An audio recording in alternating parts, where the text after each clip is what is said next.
This video is probably more for me than for you, but I'm giving God the space to talk right now, even if it's just for me. I've been working on Revelations. I've read it a couple times, but I decided I really wanted to read it nice and slow this time. And there's this one part in Revelations chapter 1, verse 3. Blessed is he who reads and those who hear the words of the prophecy and keep the things which are written in it, for the time is near. Now, I recall this blessing, and I always kind of just stopped at blessed is he who reads and hears the words of the prophecy. But this time, the part that caught my attention, and I underlined it, and keep the things which are written in it. Blessed is he who reads, and those who hear the words of the prophecy and keep the things which are written in it, for the time is near. And immediately I wrote down, what are the things which are written that need to be kept? And then I got the answer pretty quick, because I asked it out loud, and immediately I thought of, it's the 7 letters to the churches, right? There's 7 churches, and they're all given a letter. So I said, this time, I want to read each letter to the church, right? It's Revelations 2 through 3. And I want to really think of that. Keep the things which are written in it, because it's written not just for them, but for us, because blessed is he who reads, right? Who hears and reads these words and keeps what is written in it. Okay, so it's not just for them, it's for all of us. And sometimes, so before I even launch in, our walk with God, our faith is simple. We make it harder than it is, but it is simple. I didn't say easy. It's not easy. You get everything thrown at you in this world. Everything is thrown at you. But it is simple. And we always overcomplicate it, and then we get almost frozen in our doubts. So before I even talk about the 7 churches, Micah 6:8, he has told you, O man, what is good and what the Lord requires of you, to do justice, to love mercy, and to walk humbly with your God. We didn't get a huge list. We got 3 things. To act justly, to live a just life, right? To love mercy, or in some translations, to love loving kindness. Yeah, I think of compassion, tenderness, and to walk humbly with your God. Walk humbly with God. He doesn't expect much from us, just that we walk with him and that we strive to live a life that is just and kind and merciful. And these 7 letters, I noticed a pattern real quick. They all have different things they have to work on, right? There's a warning, like this is what you're doing wrong and you better stop. And here's what you're doing right. And sometimes they're in reverse order. And then there is the statement that is repeated in each letter. He who has an ear, let him hear what the Spirit says to the churches. He who has an ear, let him hear what the Spirit says to the churches. And again, because I've heard so many times people are saying, this isn't for us, this is for those churches. And yet, before he gets to that, there is blessed is he who reads and those who hear the words of the prophecy and keep the things which are written in it, right? And then he who has an ear, let him hear what the Spirit says to the churches. Hear what the Spirit is saying to them, which means it's also for you. And I'm like, okay, if we're blessed in our endeavors to keep what is written to these churches, I say go for it. Like for me, I'm like, I'm gonna go for it because this life is hard. And wherever I can get his blessings to help me along the way, you know, I'm greedy, I want it. So Ephesus, and I just got some bullet points. Revelations 2:7, that statement I said. He who has an ear, let him hear what the Spirit says to the churches. To him who overcomes, I will grant to eat of the tree of life, which is in the paradise of God. So those who hear and overcome will be given this promise. But before that is a warning. So here's what we really need to hear, right? What are you overcoming in this particular area?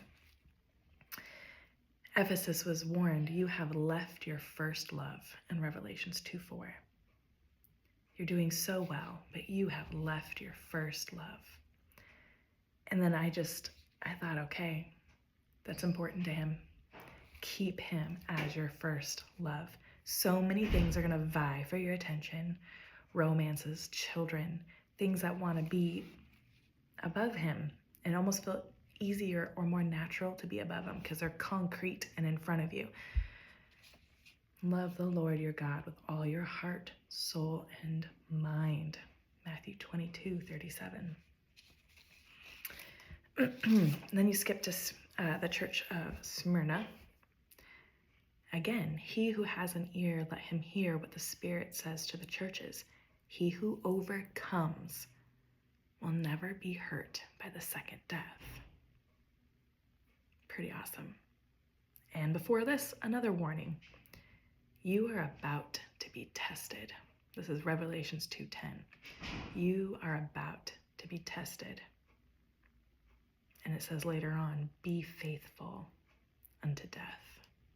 Hold on, persevere, be faithful.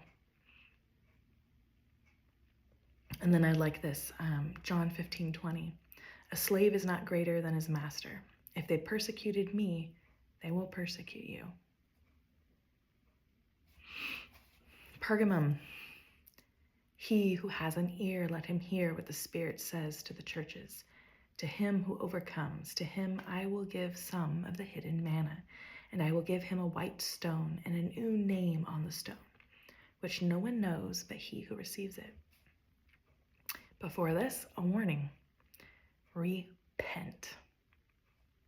Revelations 2:16. Repent. Why? They have held to the teaching of Balaam. And when you look this up, the best way to reference this is a prophet, but not a Jewish prophet, back from when the Israelites were beginning to take their land. And the king of the area wanted Balaam to curse the Israelites while God wouldn't allow it, and forced him to bless them instead.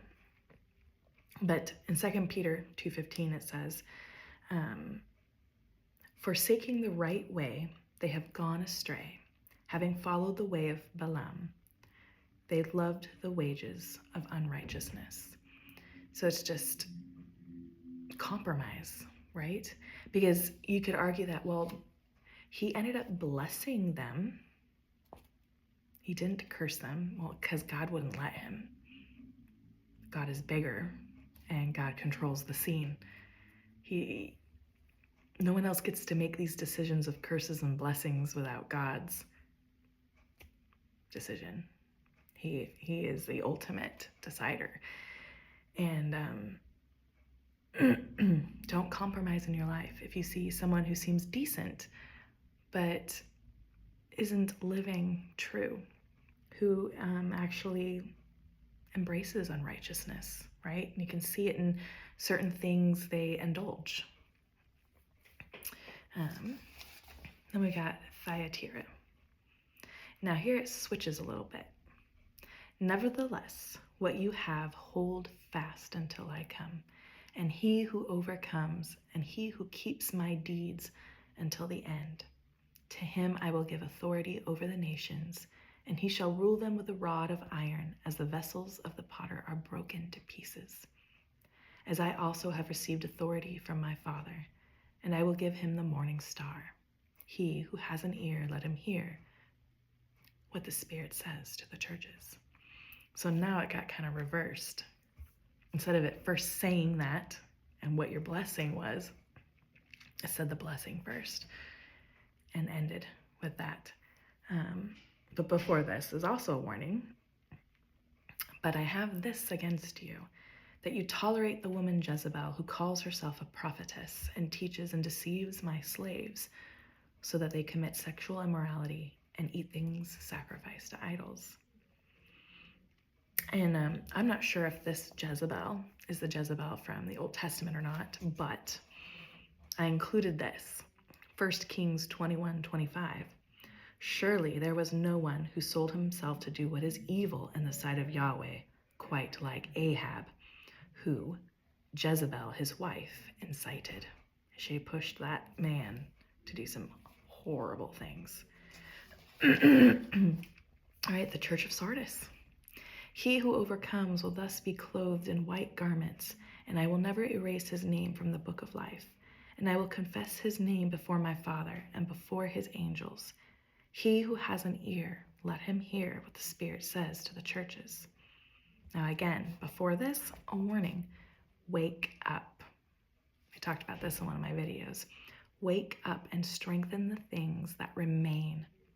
Remember what you have received and keep it, and repent.